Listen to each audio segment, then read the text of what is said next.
Assalamualaikum, Nu'ako, saya Hikmah Juni.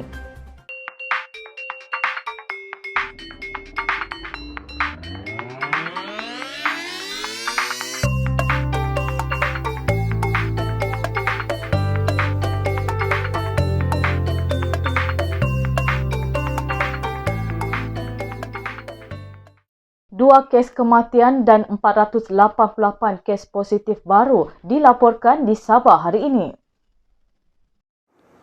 Dua kematian, 488 kes positif baru dan 3 kluster baru COVID-19 dilaporkan di Sabah hari ini.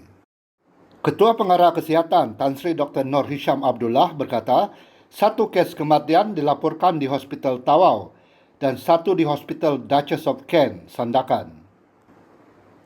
Kedua-dua kes kematian melibatkan pesakit lelaki berumur 63 dan 67 tahun dan mempunyai latar belakang penyakit kronik iaitu penyakit jantung, tuberkulosis, kencing manis dan darah tinggi. Tambahan kes terbaru ini menjadikan kes kematian yang dilaporkan di negara ini meningkat kepada 157 kes. Daripada 561 kes positif baru yang dilaporkan di seluruh negara hari ini, 488 kes adalah di Sabah dengan 3 kluster baru. Kluster baru itu adalah kluster Kasih di Lahadatu membabitkan 15 kes baru, kluster Surat di Sandakan dengan 22 kes positif baru serta kluster Kazana di Lahadatu dengan 13 kes baru. Sementara di Labuan, 5 kes positif baru dilaporkan dengan 1 kluster baru iaitu kluster Bah Bandel, 1 kes. Dr. Nur Hisham berkata, peningkatan kes di Sabah ini susulan lebih banyak saringan bersasar dijalankan di daerah yang melaksana Perintah Kawalan Pergerakan Diperketatkan PKPD dan Perintah Kawalan Pergerakan Bersyarat PKPB. Di negeri Sabah, 488 kes telah dilaporkan hari ini, iaitu 22 kes daripada kluster baru iaitu kluster Surat, 15 kes daripada kluster baru iaitu kluster Kasih, 13 kes daripada kluster baru iaitu kluster Khazanah dan 438 kes daripada lain-lain saringan COVID-19 yang akan diperincikan kemudian.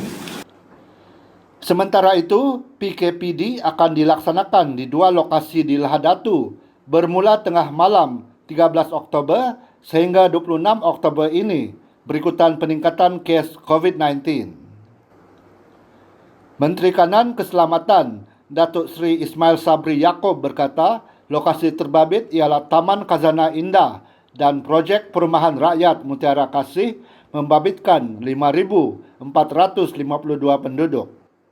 Sidang hari ini setelah mengadakan perbincangan dan mendapat pandangan dan nasihat daripada Kementerian Kesihatan Malaysia, bersetuju untuk melaksanakan Perintah Kawalan Pergerakan Diperketatkan ataupun PKPD di Taman Khazanah Indah dan PPR Mutiara Kasih yang akan berkuat kuasa pada 12:01 malam 13 Oktober 2020 sehingga 26 Oktober 2020.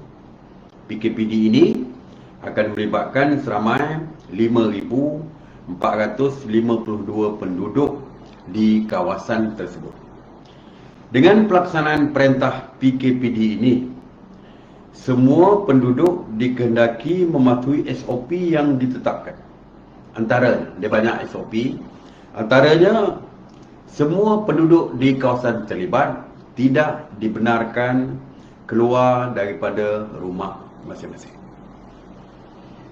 Oleh kerana mereka tidak dibenarkan keluar daripada rumah masing-masing, mana tidak boleh membeli makanan dan sebagainya, bekalan keperluan makanan akan diagihkan oleh Kerajaan Negeri Sabah yang akan dikoordinasikan oleh Pusat Kawalan Operasi Bencana Negeri. Unit rawatan rapi Hospital Queen Elizabeth II, Kota Kinabalu masih berjalan seperti biasa namun terpaksa mengurangkan jumlah pesakit. Unit rawatan rapi ICU Hospital Queen Elizabeth II di Kota Kinabalu masih beroperasi seperti biasa walaupun 2 orang jururawatnya didapati positif COVID-19, kata Ketua Pengarah Kesihatan Tan Sri Dr. Nur Hisham Abdullah. Namun jumlah pesakit terpaksa dikurangkan daripada 8 kepada 6 pesakit. Katanya, kesemua pesakit di dalam ICU telah disahkan bebas COVID-19. Tan Sri Dr. Nur Hisham berkata, seorang jururawat dikesan positif COVID-19 setelah menjalani saringan bergejala pada 6 Oktober lalu. Sehubungan itu, saringan di tempat kerja menggunakan RTK antigen dan juga RT-PCR telah dijalankan terhadap 92 pegawai perubatan dan jururawat di hospital itu pada 9 Oktober. Hasil saringan mendapati seorang lagi jururawat yang merupakan kontak rapat kepada case index adalah positif COVID-19. Manakala anggota perubatan yang lain didapati negatif kedua-dua RTK antigen dan PCR. Ketika ini, 40 daripada 66 jururawat sedang dikuarantin di rumah. Semalam, sebuah portal yang memetik sumber tidak dinamakan mendakwa kononnya ICU hospital itu lumpuh setelah jururawatnya dijangkiti COVID-19. Dr. Nur Hisham berkata, punca jangkitan itu masih dalam siasatan. Bagaimanapun, majoriti jangkitan dalam kalangan petugas kesihatan di Sabah setakat ini adalah berpunca daripada komuniti dan daripada petugas kesihatan kepada petugas yang lain. Katanya, sejak permulaan pandemik itu sehingga semalam, 579 orang kaki tangan kesihatan dan perubatan Kementerian Kesihatan telah dijangkiti COVID-19, termasuk 198 kaki tangan di Sabah.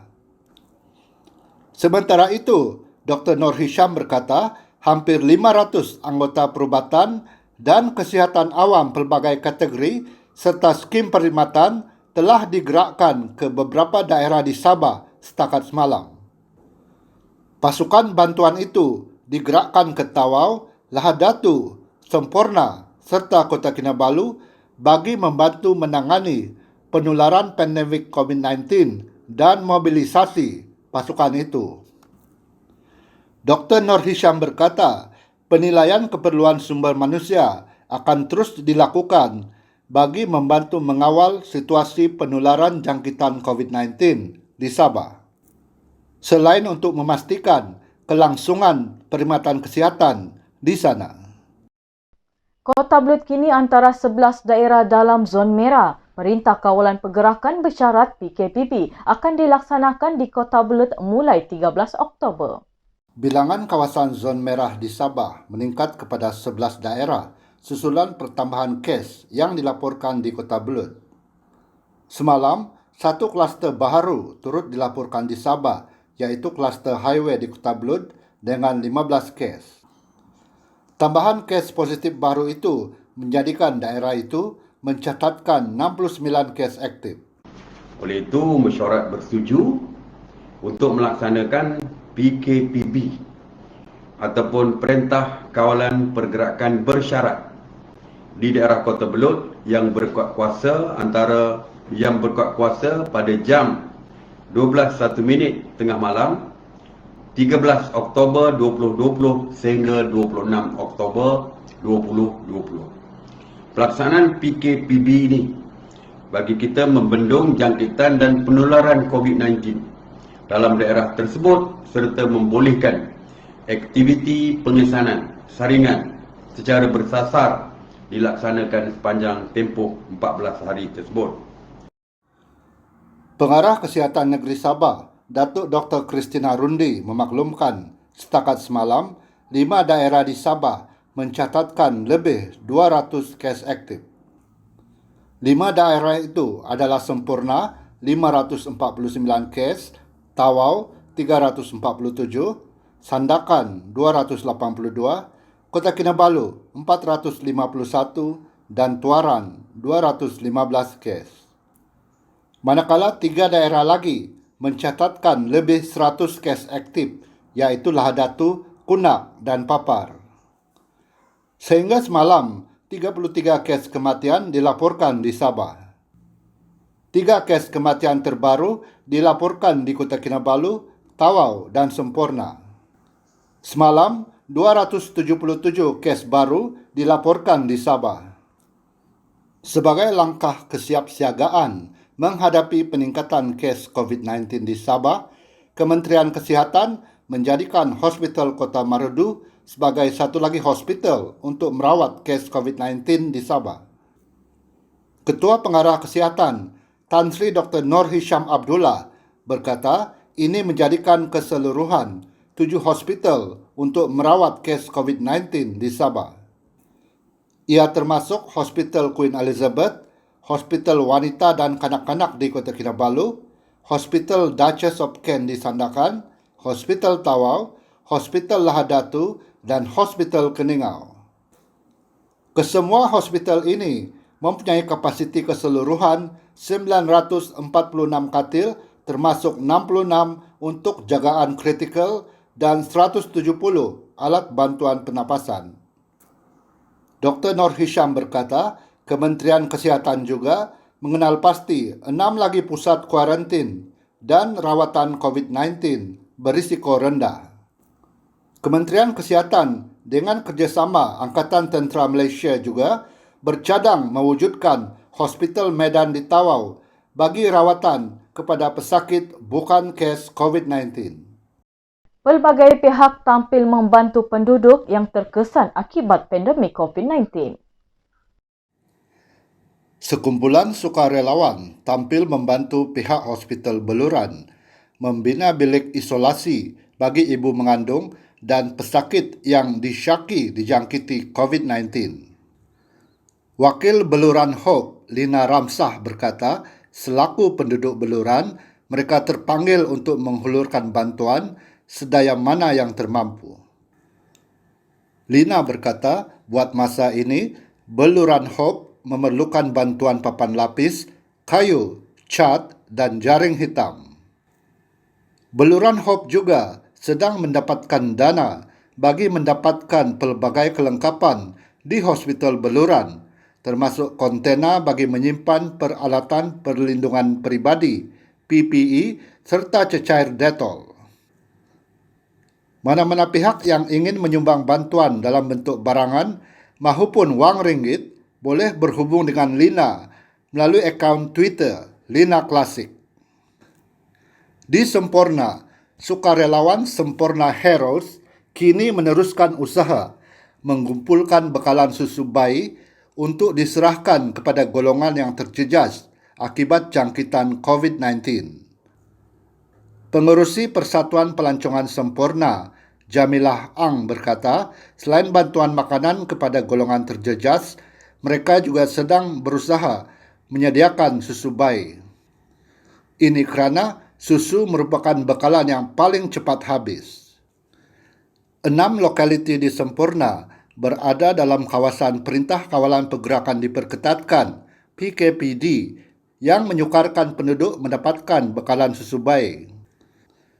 Mana-mana pihak yang ingin menyumbang bantuan susu bayi boleh menghubungi Jamila di talian 012-8226-768 atau Ryan 012-2327-418. Sejak 9 Oktober, 6 lokaliti iaitu Kampung Bangau-Bangau, Kampung Panji, Kampung Air, Selamat, Simunul dan Kampung Pinggir Bakau berada dalam kawasan PKPD.